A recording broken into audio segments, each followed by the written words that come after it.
अंबडगावचे शेतकरी नेते तथा सामाजिक कार्यकर्ते साहेबराव दातीर यांच्यावर शनिवारी रात्री अज्ञात व्यक्तींनी हल्ला केल्याची घटना घडली आहे।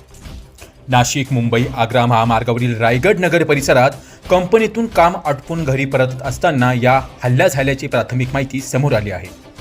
या घटनेत दातीर जखमी झाले असून त्यांच्यावर नाशिकमधील एका खासगी रुग्णालयात उपचार सुरू आहे। घटनेची माहिती मिळताच संबंधित पोलीस कर्मचारी घटनास्थळी दाखल झाले असून पोलिसांनी घटनास्थळाचा पंचनामा करून घटनेची प्राथमिक माहिती घेतली आहे। हल्लेखोरांचा शोध घेण्यासाठी पुढील तपास सुरू आहे। साहेबराव दातीर हे अंबड परिसरातील शेतकरी व नागरिकांच्या विविध प्रश्नांसाठी सातत्याने आवाज उठवत असतात।